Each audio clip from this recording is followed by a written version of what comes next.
Okay, welcome back, everyone, after our little break to Parsha Insights. We're back in this new secular year of 2023. Hope everyone had a few good weeks of relaxation and renewal. And now here we are beginning the book of Shemot and beginning the story of the Exodus. When we last left off, we were dealing with that family, with a very complicated family, and now we've moved on to the story of the nation. And we're not really going to go deep into the text of the Parsha today, but we're going to go deep into the idea of enslavement and redemption and freedom and what it is specifically that's enslaving us according to the teachings of Rav Moshe Shapiro. So we're going to go right ahead, jump in, Parsha Insights, Revelations of Faith. And it all starts from here, right? This is the focus of so much of our faith. Right? This is what we say at the Passover Seder, and this is what the Torah tells us, that we tell our children that it all started with Paro. It started with the fact that we were slaves to Pharaoh. Right? You can choose, when telling a story, you can choose any point to start with, you can choose any point to end with, and we choose this point, that we were slaves. This is where our story begins. It's such an important part of the story, that we were slaves and that we were redeemed. And God took us out of Egypt with a strong hand. Who was Pharaoh? Why was he enslaving us? What was this all about? In Sefer Yechezkel, God tells the prophet to address Pharaoh and to address the Egyptian ruler. Speak these words, God says to the prophet. Thus said the Lord God, I am going to deal with you, O Pharaoh, king of Egypt, mighty monster, sprawling in your channels, harovetz betoch ye'orav, channels referring to water channels, who said, Asher Amarli, who said, Li ori, my river, my Nile is my own, Va'ani asitinu, I made it for myself. Sounds pretty self-aggrandizing. Pharaoh is saying, my waters, my Nile, I made this myself. The Midrash points this out, understands this. The Midrash said, Paro haya echad me'arba'a b'nei adam sha'asu atzman elahut. He was one of four people who made themselves as if they were gods, who thought of themselves as being God. V'heireu l'nafsham, and they hurt themselves, they diminished themselves by doing it. These are them, Hiram, who was the king in the north in the time of King David and King Solomon, Nebuchadnezzar, who destroyed, of course, the temple, Bavel, who Paro, we're speaking about now, Pharaoh, and Yoash Melech Yehuda, who turned bad. And it says, and we're not going to go through each one, but the Midrash, the style of the Midrash is to list the four and then share a proof text showing why each of the four have made themselves into a god.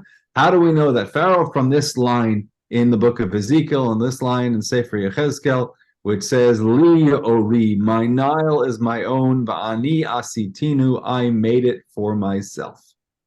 Right? That's going to be Pharaoh. That's going to be the self-deification, how Pharaoh makes himself into a god. And what are we going to make of this? We'll see in a moment.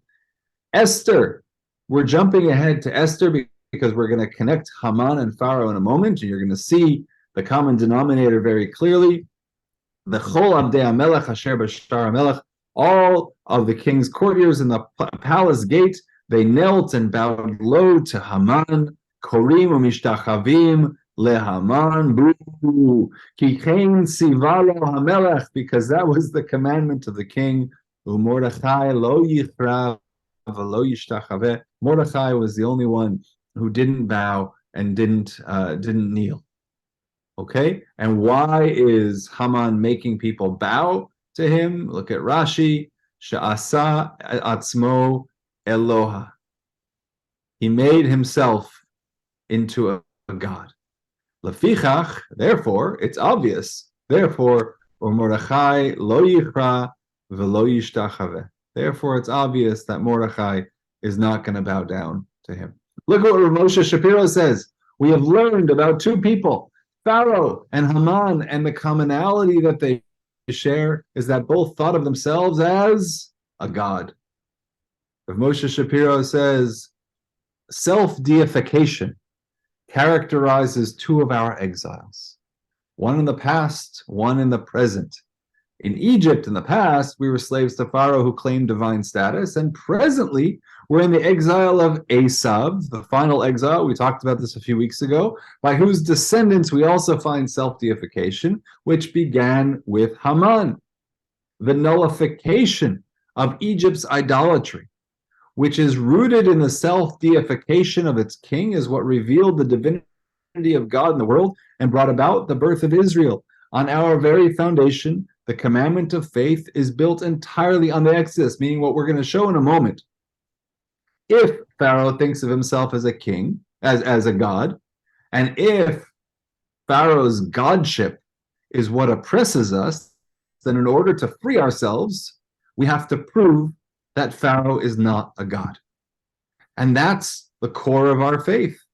Anochi Hashem Elokecha, I am the Lord your God, Asher Hotzeiticha me'eretz Mitzrayim miBeit Avadi. Right? That's how God introduces. God said, this is the beginning of the Ten Commandments. God could have said anything to us. God could have said, I am the Lord your God, who what? Who created you? I am the Lord your God who sustains you every moment of your life. I am the Lord your God who provides the air and the water and the food and everything that you need. I am the Lord your God who has fashioned you. I am the Lord your God who took you out of the land of Egypt from the house of bondage. Right. So part of our faith in God is a negation of what happened in Egypt, the story of the exile. And the nullification of their idolatry was integral to our deliverance. Because as the Torah is describing the moment of redemption, for that night I'll go through the land of Egypt and strike down every firstborn in the land of Egypt, both human and beast. I will mete out punishments, uvechol Elohei Mitzrayim, all of the gods of Egypt. E'eseh shvatim, I will mete out punishments. Ani Hashem. Part of God's proving that God is God to us is by negating the gods. By the way, you notice we're very careful with this word, Elohim. When it's said kind of out of context, we don't say the word explicitly because it refers to God. So that hey, my custom, everyone has different practices, but my custom is that when I'm reading a full verse, I'll say God's name. But when I'm quoting it kind of out of context, I'll say, Anochi Hashem Elokecha. You say Elokecha. But that's only when the word is referring to our God, to the one God.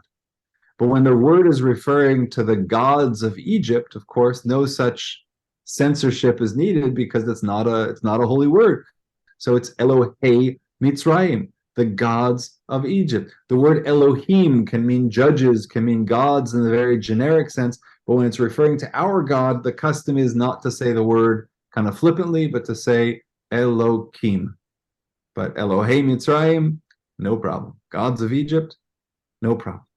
And so the idea of the gods of Egypt, which includes Pharaoh making himself a god, that's how God is proving himself to us is by negating that idea of the Egyptian divinity or the self-deification in Egypt. And it's not only back then, it's what we hope for in a future redemption as well. In like manner, by the ultimate redemption, the nullification of the idolatry that now dominates will be another revelation of God's divinity, right? This is part of I suppose what we would call the negative definition, right? There are certain things that are, let me stop sharing for a moment. There are certain things that are defined by what they are not, rather than what they are, right? There are, to describe the computer that I'm working with right now, I could describe to you its color. It's a little bit of a silver metallic. I could describe to you the keyboard and how it's arranged and how the different letters and numbers are arranged. I can describe this. There are things that I could describe about it that would let you know what I'm talking about without my actually just saying it's a computer. But there are other things that defy description. And a great example, a classic linguistic example of something that cannot be described is a color. You cannot describe what a color is. You could tell things that are that color, but I couldn't describe the color blue. Arthur, I could not describe the color of your sweater. Simply couldn't do it. I could tell you what it's not. I could tell you it's not red, and it's not green, and it's not orange, and it's not yellow. But I couldn't tell you, I couldn't describe. And the idea of God now presenting God's self to us and saying, I am the Lord your God. And in addition to saying what I am, God is also telling us what I am not. God is saying, I am not Pharaoh. Pharaoh is not a God. Pharaoh is not me. The Elohei Mitzrayim, the gods of Egypt, those aren't gods at all. Don't confuse them. Don't confuse them with me.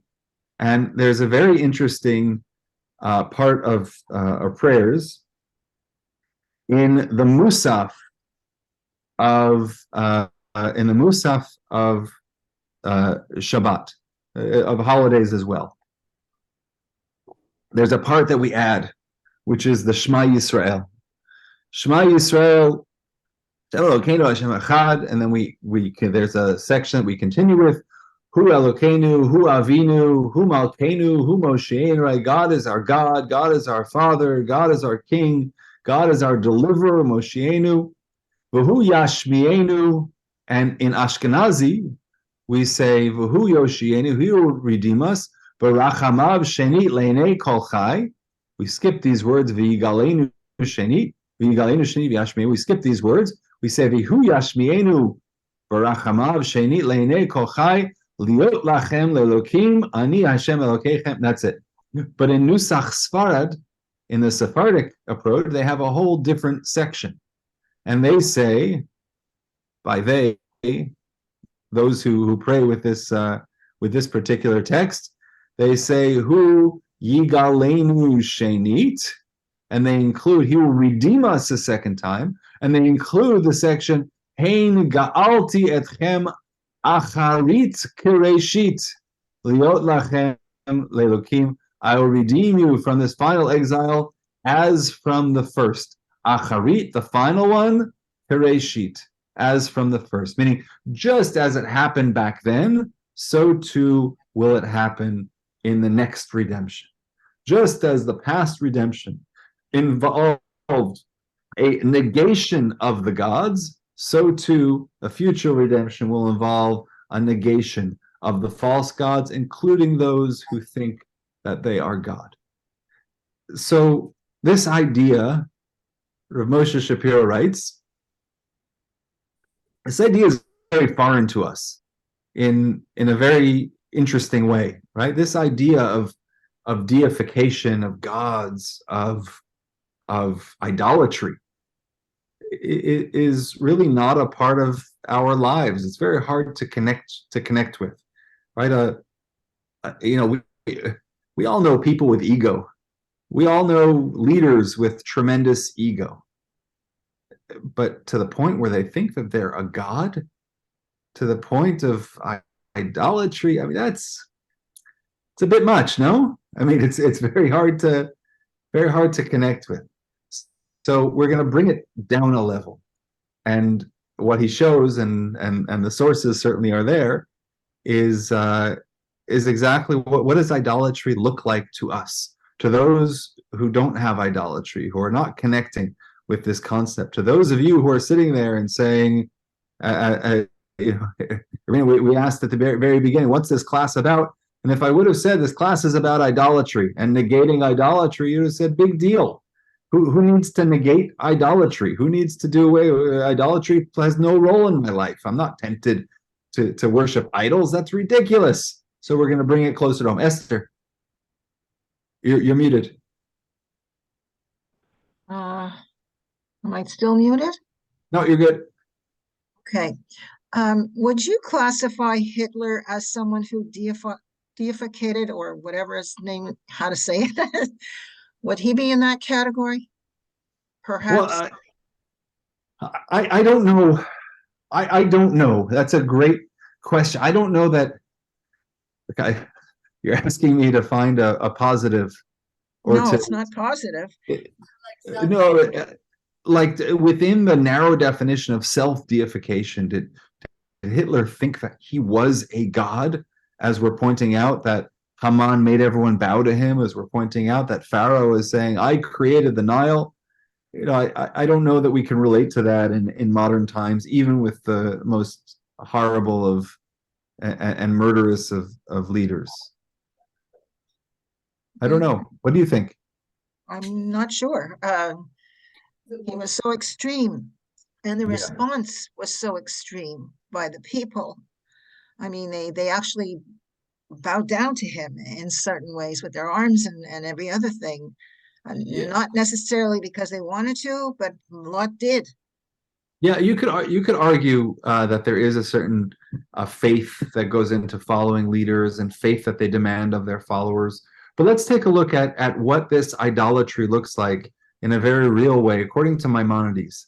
And we're going to take it out of the realm of leadership and out of the realm of murderous, of tyranny. We're going to take it into a very real place. So look at what Maimonides says. So remember, one of Maimonides' central tenets is in the Greek, metron ariston, the golden path, the golden means, derech ha'emtzai. Right? Maimonides teaches the Aristotelian ideal of moderation. Right? That's part of Maimonides' approach. But Maimonides notes that there are exceptions to moderation. There are moments in which one should not be moderate. Anyone know offhand where Maimonides says you should be an extremist in two different attributes? David? Tzedakah? Tzedakah? Oh, wait, no. I take it back. Don't get too much. What's that? Bikur cholim. I think it would be in the three: murder, incest. No, murder. Well, we're talking about character attributes, not just mitzvot, but like character attributes. How should one achieve moderation? Esther, I have the answer in front of me, so I'm cheating a little bit. No, I don't know. I'm still thinking. Okay, let's go. Yeah. Honesty. Say that again. Honesty. Like, Did you say honesty? yeah, being truthful. I don't know. Yes, that's going to approach one of them in a moment. That's not what Maimonides says, but another source deals with honesty. Good. Okay, so let's take a look. Here's what Maimonides says. V'yesh deot is in Hilchot Deot. V'yesh deot, and there are certain characteristics she'asur lo la'adam linhog bahem beinonit, that a person is forbidden to have a moderate approach. Ela yitrachek min hakatzeh ha'achad al hakatzeh hacher, but rather you have to be an extremist. You have to go to one extreme over the other. V'hu gova lev. So the first one is haughtiness. Gova lev means high-heartedness, literally. But one shouldn't be too haughty, too egoistic. She'ein derech tova sheyeh adam anav bilvad. A person should not only be a little bit humble, a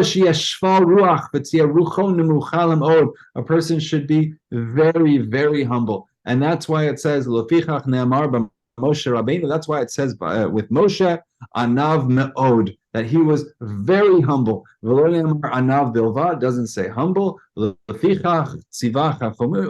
therefore, our sages have taught, Me'od have shfal ruach. You have to be very, very much, shfal ruach means low of spirit, but it doesn't mean depressed. It means it's referring to a form of humility.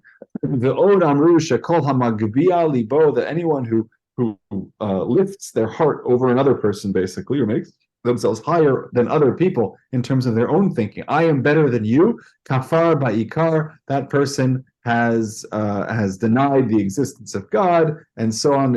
As it says, V'ram levavcha, you lift your heart. V'shachachta et Hashem Elokecha, and you have forgotten the Lord your God. V'od amru b'shamta man di'it begaset ruach, that anybody who is haughty shall be put in shall be sent away. Va'afilu miktzata, and even a little bit of haughtiness. So number one, Maimonides says, don't be, when it comes to haughtiness and when it comes to humility on that scale, be an extremist towards humility. Don't find a middle position where you're a little bit haughty and a little bit humble. Be an extremist towards humility, says Maimonides. The second attribute that Maimonides quotes, v'chein haka'as, anger. Midah ra'ahi ad ma'od, is a very bad attribute. V'ra'ui la'adam shitrachek mimena ad hakatzeh ha'acher, and a person should distance until be an extremist when it comes to anger. V'yomar atzmo shelo yichos, a person should teach themselves not to get angry. Va'afilu adavar shara'ui lichos alav, even something that's worth getting angry about. Right? When someone gets angry, the place they immediately go is to justify the reason I got angry is because such and such happened. So Maimonides says, even if you have a justification, anger is a bad attribute. And if a person wants to, there are certain ways in which you can use anger as a manipulative device, he says, as long as it's a very interesting. We'll read this inside. He said, if a person wants to create to place fear on children or people, the members of the household, or on the community, if he's a leader of the community, and wants to get angry to make a point to bring them back to doing good, he's permitted to demonstrate a type of anger towards them or in front of them, in order to afflict them or in order to scare them back to doing good. However, this is on one condition. He has to be amongst himself internally. He can't feel that anger. He's showing anger, but himself is not being angered. So the only time anger is permitted is when it's not actually anger, when it's just play acting anger in order to make a point, but meaning anger is never permitted when it's actually a felt or internalized attribute. Amru Chachamim Harishonim, and the sages taught, Kol HaKo'es, that whoever angers, Ilu Oved Avodat Kochavim, is as if they are worshiping idols. And that's the section. That's what's going to jump out at. What does it mean to think of oneself as a god? What does it mean to worship idolatry within oneself? So we're going to connect the attribute of anger to this. They also said Shekola Koes Im Chachamu, that whoever is angry, if they're a wise person, their wisdom departs them, leaves them. And if a person was a prophet, that their prophecy will also depart from, will also leave them. And people who are easily angered don't live a real life. Their life is not considered life. Anger is such a horrible attribute, says Maimonides. So much so, it's considered, according to the sages, it's considered idolatry. Furthermore, one more short piece, in Talmud and Sanhedrin, V'amar Reb Lezer kol machlif b'diburo, that whoever lies, this is going back to what Terry said, that honesty, that whoever lies, ilu oved avodah zarah, is as if they are worshiping idols. So we have found two very common attributes that are connected to idolatry. One is anger, and the other is dishonesty, both of which our tradition says is connected to idolatry. Rav Moshe Shapiro writes, anger and falsehood are not foreign to us, and they relate to idolatry. Consequently, despite the nonsensicals of idolatry in general, and self-deification in particular, meaning, to talk about idolatry amongst us, it's nonsense, right? It doesn't mean anything to us. And self-deification, thinking of ourselves as God or whatever, a person thinking of that's ridiculous. But it's prudent to explore them so we may identify our enemies, would only that they were our enemies. Meaning, let's explore these concepts, because idolatry is clearly a very relevant concept if we're accepting this notion that anger and that lying are connected to idolatry. Then let's understand this. Going back to the concept, we're going to come back to this at the end. David, did you have? Yeah, quick question. Please. But at the time when idol worshiping was actually a concrete thing, they still had lying and anger, right? And now they're just so at the time there was idol worshiping, which was bad, but nobody said anything about anger or lying. But now it's taking its place, but it was there before. So I don't think it's taking their place. I think the point is that even back then, that the same, and we're going to explore this in just a little bit, but the same tendencies that led people to worship idols are what lead people to lie and lead people to anger, and that they coexisted at a certain point. And now that idolatry is no longer with us, the remnants of idolatry, the core of what led people to worship idols, still exists within us. That instinct is still there within us. Whenever a person is tempted to lie or be angered, what they are exhibiting are the same characteristics as what in a previous time led us to idolatry. I don't think they're saying it came and replaced it. Not like prayer replaces sacrifices, or something goes out and something else comes in. I think that they coexisted for a while. Esther, good question. In today's society, we still have a form of idolatry when people worship things like money, what money can buy, whatever. Some people are so intent on things that are not necessarily that meaningful. You could live without some of those things.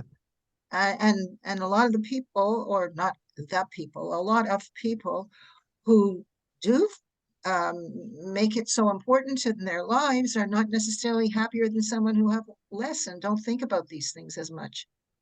Right. I think it's worthwhile to think of how we use this concept of idolatry, of how we're addressing it, because there are a lot of things in our lives that we could say we worship. We worship the television. We worship celebrity culture. We worship commercialism. We worship our things. We worship whatever it is. You could make all of those arguments. But Moshe Shapiro is going to give us a very specific way of looking at idolatry, at exactly what idolatry is. But we do use the term in a very general way, but I think he's going to narrow it down for us so that it's really recognizable. And we're going to say, oh, now I get why lying and anger are connected to idolatry. I'm going to get that. Sorry, Chaim? So I just want to ask a question with respect to dishonesty as a step towards idolatry. Does deception qualify as a derivative of dishonesty? And that's a pointed question because of deception of Jacob, or rather principally that. It's an excellent question. Can I put it on hold until we define what the problem is with dishonesty or lying? And then we'll see whether it can be applied. If you'll remind me of this, then we'll see whether we can apply it in cases of deception, such as Jacob. Okay, so we'll what do they say? The parking lot. We'll put that question in the parking lot and come back to it once we have some better tools. What about Egypt? So what was it about Egypt that lent itself to this idea of self-deification? So I think Moshe Shapiro presents a very compelling definition of Egypt based on a commentary. Many of the commentators say the same thing, but basically, as the Torah is preparing the children of Israel to enter the land of Israel, the land that you're about to enter in order to inherit it, it's not like the land of Egypt, right? That's what God is telling the people. Where you came from is not like where you're going. What's different? What was different about Egypt? What was different about Egypt? Asher tizrat zaracha, because there, v'hishkita v'raglecha kegan hayarak. You, and the literal, you irrigate, I guess if this is a good translation, you irrigate on foot like the vegetable garden. What in the world does this mean? You irrigate on foot. So Rashi comes in, Rashi ever defending the land of Israel, and is saying what God is telling the people is that Israel is better than it was back in Egypt. Because in Egypt, you irrigated on foot. You had to go down to the Nile. You had to schlep the water and carry it, and only the areas right next to the Nile were irrigated, but everything else you had to irrigate on foot. You had to schlep your things around. That's Rashi's approach. Sforno has a very different approach. Sforno is saying what God is telling the people is not that it's going to be better in Israel, but that it's going to be more difficult in Israel. Because Egypt didn't rely on the rains. Look at what the Sforno says. She'ena tzricha ligshamim. It doesn't need geshem. It doesn't need rain. Egypt had the Nile. It had this luscious riverbed that ran right through it, and you could grow whatever you want, and you didn't have to stand there like we do, like meshugas, like we do in Israel, and stand there and daven for rain, and daven for God to send down the irrigation from above. It all came from below. It was built into the land of Egypt.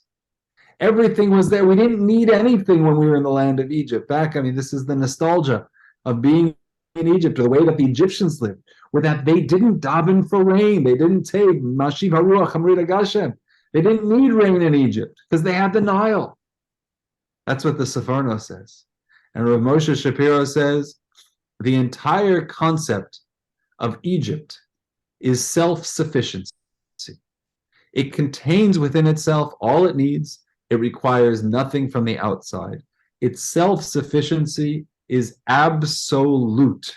That's what Egypt is. It doesn't need anything from the outside. Think of this in a contemporary. I'm thinking about this in a contemporary way as well. What did we learn in the pandemic, and what have we learned with the supply issue? How dependent we are on each other.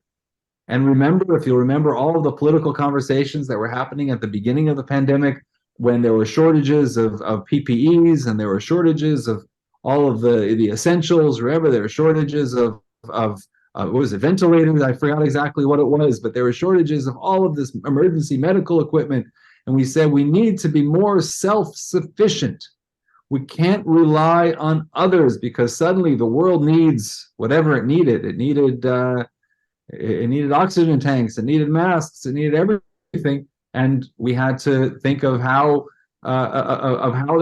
these things were being distributed on a global. But we need to be self-sufficient. Egypt, according to Moshe Shapiro, is the model of self-sufficiency. It doesn't rely on imports. It doesn't rely on rain being imported. It doesn't rely on anything. Egypt is self-sufficient. When a person perceives that he is fully self-contained and independent of any other existence outside of himself, he identifies with existence. And understandably, he identifies existence with himself. He is the one who perceives existence and through whom it is perceived, and this is how he defines it. Existence is his awareness of it, meaning if you take this and make it a personal point and say Egypt being self-sufficient, now imagine Egypt as a person. Now imagine Pharaoh. Imagine what it must be like to think that everything comes from you, everything flows from you, everything is because of you, you are the reason of everything, you are the purpose of everything. That is complete self-sufficiency. One who fully identifies with existence is one who declares, I made myself. I am a self-made person. Right? We hear that a lot. I am a self-made person. In that person's mind, existence is his awareness of it. And since existence is necessary, he is necessary. This is the concept of self-deification. To be a self-sufficient, as Egypt, is the concept of self-deification. This is I don't think that this is something that we can process easily in these few minutes. I think this requires a lot of contemplation in these paragraphs in particular. But the point, I think, is a very powerful point, that if Egypt is the model of self-sufficiency, then Egypt is also the model of self-deification. Self-deification, I am God, is the idea that I am the reason for everything, I am the cause for everything, I am the purpose of everything, everything revolves around me. Right? Okay. Let's okay, in truth, now he says, here's the truth.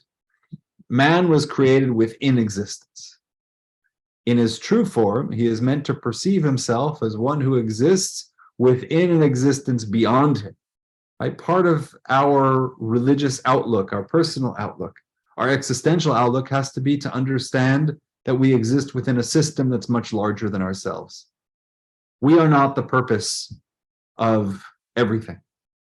We are not the be-all. I am not the be-all and end-all of human existence. I need to understand that on a very deep level. He received his existence from the true existence. He exists within it.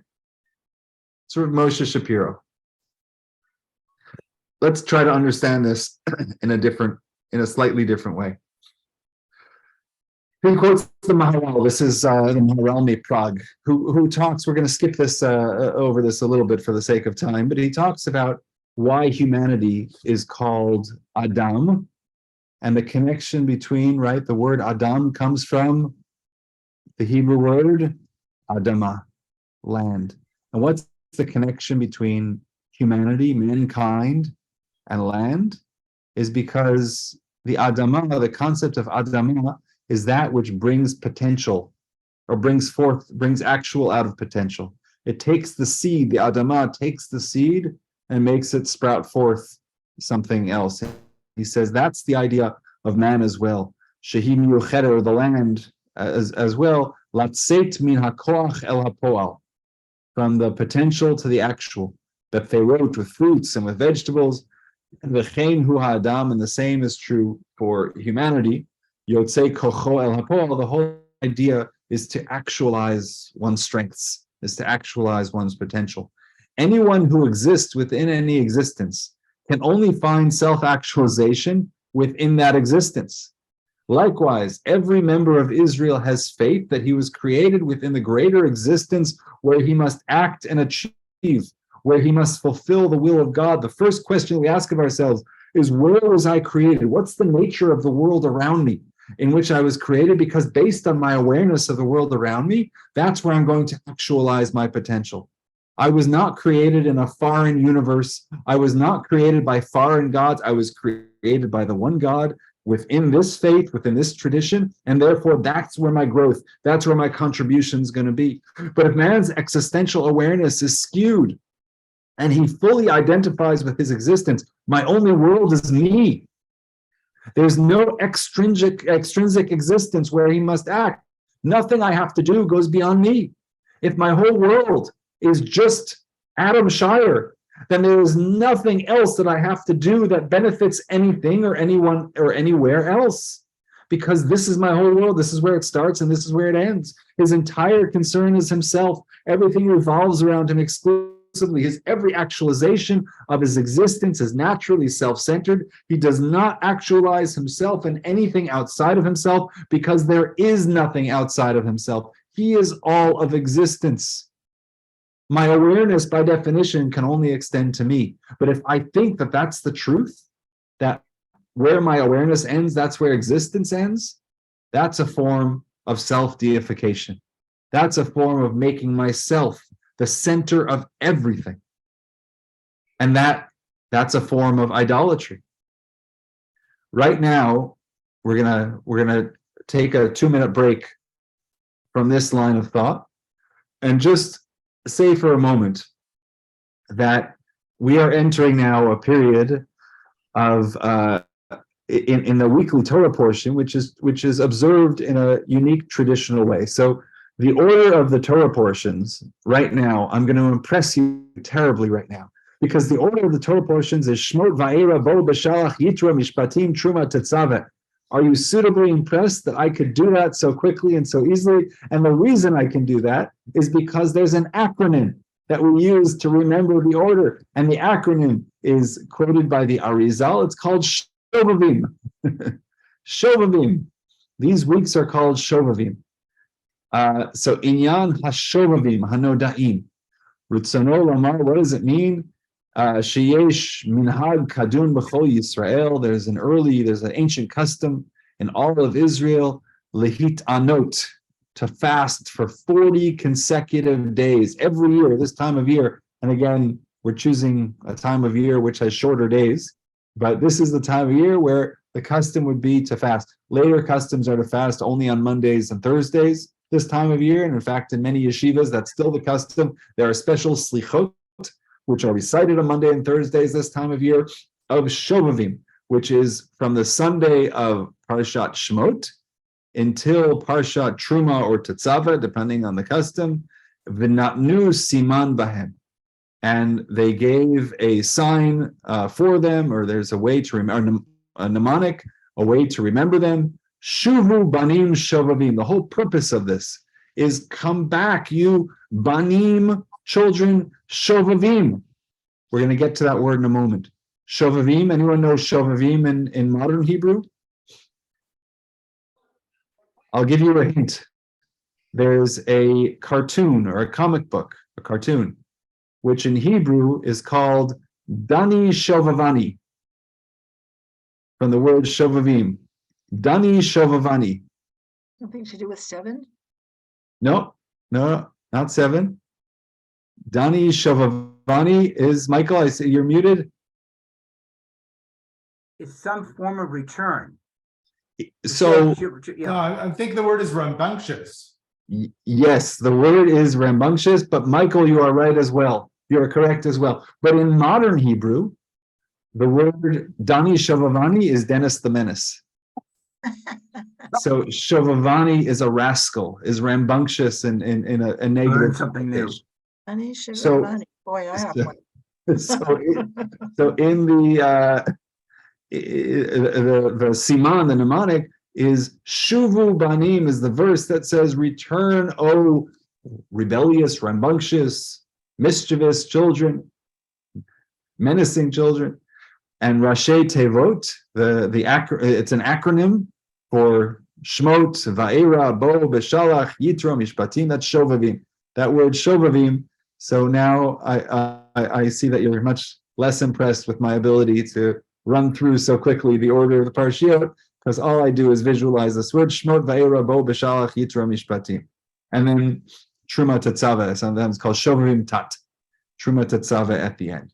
Okay, that was your little parenthetical. We're going into some weeks of Shovavim, and what is it meant to do? So look at the verses in which it appears. Turn back, O Shovavim children. What does it mean? Shovavim children, purposely not translated. And Rav Moshe Shapiro says also, look at other places. Admatai tikhampin habat hashoveva, O shoveva daughter. And by the way, a woman encircles a man, nikeva tesovev gaver. This verse is the source of a custom. What's the custom? At the wedding. The wedding. Wedding at the Shabbat Brachot. Exactly, at the wedding. Under the chuppah, under the chuppah. As the bride walks around the groom, oh shoveva daughter. But what is habat hashoveva? What is that referring to? And one other example, mishovev netivot lashavet, one who is mishovev, paths for civilization. Here it doesn't seem to be so negative, but let's take a look. The Ibn Ezra says, V'hu halach shovav. What is it? Will this word shovav mean? Mitnatzach u'mitgaber v'shav el darko. So Michael Chernick, it has something to do with returning to one's path, with almost stubbornly returning or determinedly returning. So Moshe Shapiro says this is the true definition of the word shovavim. Certainly the contemporary definition is irrelevant and of no concern. There were a few paragraphs that I omitted here. I mean, these are very, very long essays that I'm trying to distill into a class that I pray, ends in an hour or less. And these, these essays would take 4 or 5 hours to go through their full length. But at one section of the essay, he goes off on this whole tangent on how modern Hebrew has completely corrupted the meaning of the ancient Hebrew. And this is just one of thousands of examples that the word shovav in modern Hebrew, a menace, a rebel, has nothing to do. He says is completely deviation from the actual meaning of the word. Certainly the contemporary definition is irrelevant and of no concern, he says, in modern Hebrew. His essays were in modern, or his lectures were in modern Hebrew, so he clearly is aware of what its meaning is. The Ibn Ezra and other commentators explain that it relates to the word shav, to return, but the doubled consonant, shavav, right? It's not just shav, it's shavav. That extra consonant signifies repetitive return. In favorable context, it refers to one who constantly returns the subject to its correct state. The shavav actualizes nothing out of him.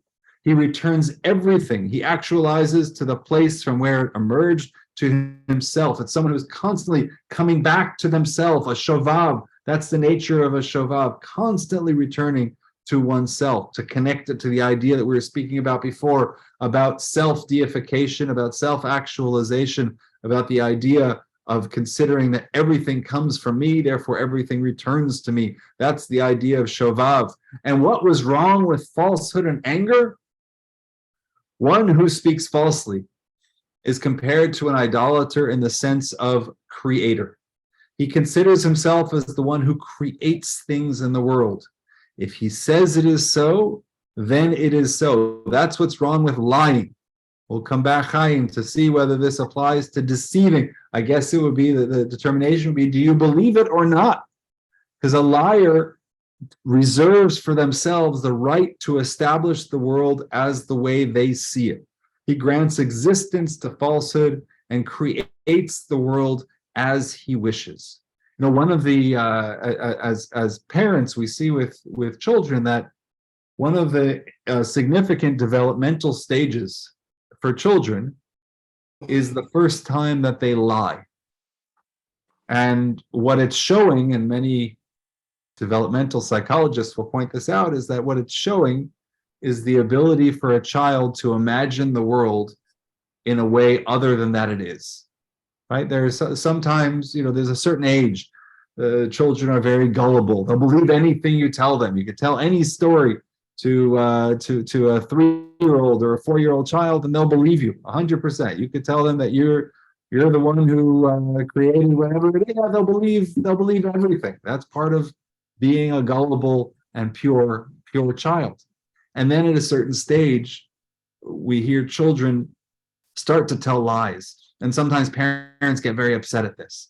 And what we learn is that it's an important stage of development, being able to see the world, being able to have an imagination that things can be other than the way than they present themselves, than you see them. That's a very important part of human development. But for an adult, for somebody who knows the truth, for somebody to speak in a way that deviates from reality, to believe that, if he says it is so, it is so. He grants existence to falsehood and creates the world as he wishes. That's what's wrong with lying. What's wrong with anger? One who becomes angry is compared to an idolater in the sense of governance. He considers himself as the one who establishes behaviors, meaning it's my right to tell you what you should do, how you should be. For things to behave otherwise is impossible. This is not the way I want the world. Therefore, I get angry. For things to behave otherwise is impossible. From this, he derives the right to react with anger if someone or something does not coincide with his will. This is why these concepts are connected to idolatry. One is in the sense of creator. To lie means I reserve the right to create an alternate existence other than the one that God created, and that's going to be my true existence. That's a lie. To anger is to say that the way I want the world is not the way that it is, and therefore one responds with anger. If everything goes your way, you're never angry. We're only angry when people disappoint us, when the situations present themselves that aren't in the way that we had envisioned. And to respond to that with anger, with indignation, shows a sense of idolatry, that I don't have control over the world in the way that I want. And to respond with anger and not humility is a true form of idolatry. Skip this section of the Talmud because it requires a little bit too much for a moment, but basically what God wants from us is a sense of truth and a sense of awareness inasmuch as we nourish and support the defilement that is ablaze in the world today by integrating with its tenets of faith, we grant it power and authority, meaning we have to have the recognition, Rav Moshe Shapiro says, that we are governed in this world by foreign influences and by the deification, the self-deification, by concepts of that are connected to idolatry. We have to understand, to go back to the beginning, we are enslaved to Pharaoh. That's an important part of our realization. And we have to free ourselves from that enslavement. That's why we read these stories. That's why we read this Parsha and the story of Avadim Hayinu. We were slaves and God saved us. And just as God saved us then God saves us now. What's the key to being saved? To save ourselves from its dominance, we have to remove ourselves from it. Once we place ourselves under heavenly governance, no other governance has power over us. It is guaranteed. So that's Rav Moshe Shapiro's approach to the revelation of faith that we encounter in the story of the redemption, which we're going to begin reading about this week. It's to understand that we are surrounded by these influences of idolatry and by these influences that believe that they have ultimate power, that think of themselves as only their existence matters. And to be a Jew and to be somebody who has been redeemed means to understand our existence is within a greater existence that God created, to understand our role within that existence, and to understand that to allow anything else to have influence or power over us, whether it's falsehood, whether it's anger, whether it's those foreign influences that think of themselves as having absolute power, once we remember what we say in the prayers of the Shema Yisrael, Hashem Elokeinu, Hashem Echad, once we remember where our existence is truly rooted and where we are centered, and that our worlds extend beyond ourselves and beyond our own need, where our existence lies, we're able to free ourselves from the influences of idolatry, which still are all around us. Okay, that was a heavy one. Any questions, thoughts, comments? Yes, Irina. I just somehow missed the point when you said that Maimonides very much emphasized to keep the middle road, and not only but excluded the honesty and the anger, that's good. But what was the example of what's very important to keep in the middle? Everything. Maimonides makes a general rule that everything has to be kept in the middle, with the exception of these two attributes. And Maimonides' two attributes were humility and haughtiness and anger. But otherwise, everything else to keep, like not to go to extremes, kind of, right? Yes. Give me example. What we're talking about? Somehow I don't get it. Can we say that for another time? Because we could go through Hilchot Deot of Maimonides. We could go through Hilchot Deot and see exactly. It's in the beginning of the second chapter of what's the translation? Human dispositions. That Maimonides talks about. He says that a person should not be too frivolous, but also not too severe. Right. So somewhere in between. Talks about that, the idea of, he's talking about characteristics, right? Not mitzvot. So it's not about being when it comes to a particular mitzvah. Other examples he gives is that a person shouldn't be too argumentative, but they also shouldn't be too meek and stand back. Like there's a middle path in all of these character traits. That shvil hazahav. Yeah, the Shvil HaZahav we could call the Derech HaEmtzai. Yeah, absolutely. That's I can think of a number of examples where you cannot follow the middle path. Take, for instance, the business of lying. There are things like white lies. Take when Rachel went and she lied to her father, whether she took the terebinth or not, whether she took the idols or not. Or take anger. let's say you're an Israeli soldier and you're being sent into Jenin to arrest some terrorists, and you see that they're shooting at you, they're shooting your best friend right next to you. I mean, anger has to come up sometimes. You can't just say, okay, fine, I'm walking away from it. There have to be exceptions to this golden rule.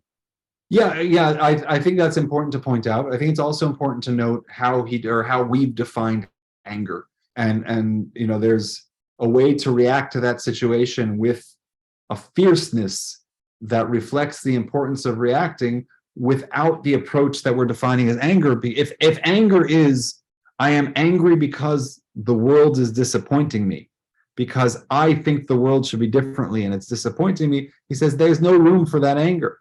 But the anger, I don't know, we're using one general word to define kind of similar emotions, but yeah, of course there are times you have to act, and there are values that come above everything else. Absolutely. But we're speaking in general terms. How do you conduct yourself? What kind of person are you? Right? That's the big question. It's not how do you respond in situation X, Y, or Z. Yeah, there are going to be moments that are going to call on us to do this or that for the betterment of ourselves, our lives, our children, our family, or whatever it is. But as a general rule, are you a person who easily angers? Are you a person who is haughty? Are you humble? Where do you fall in this? Are you argumentative? Are you passive? Are you quiet? Are you talking? Like, there are so many different attributes stuff. And he's saying in general, aim for the middle, with the exception of haughtiness and with the exception of anger. It's better to be a person who never angers at all, rather than a person who, he's moderately angry. He's moderately agitated. That's not the kind of thing we're looking for. Yeah, Chaim.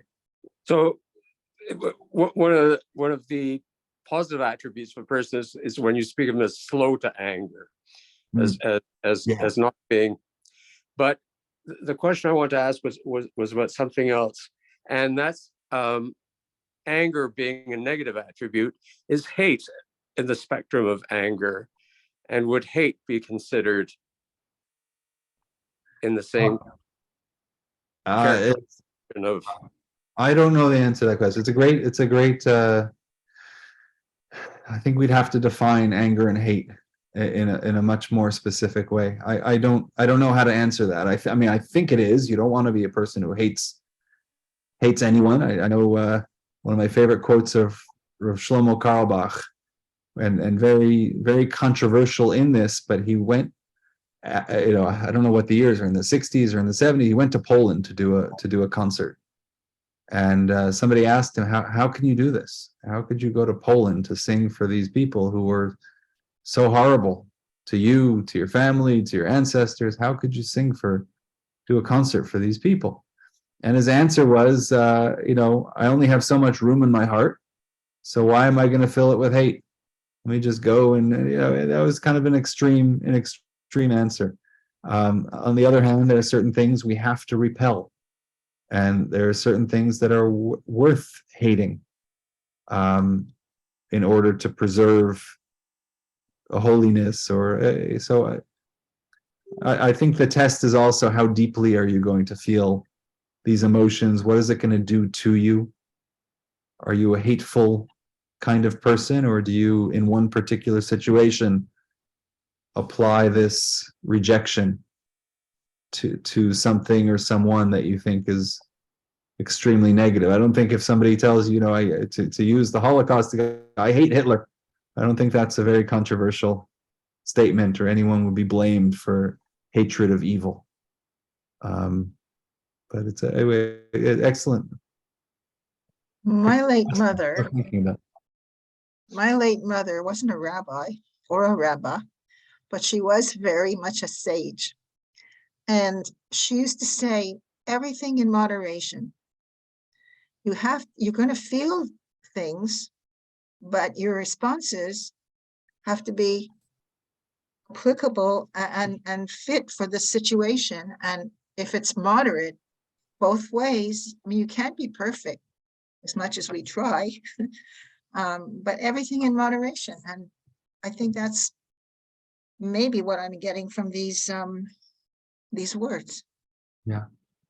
Yeah, absolutely. If anyone in your free time would like to look at Maimonides' Hilchot Deot, the first and second chapters of Maimonides' Hilchot Deot.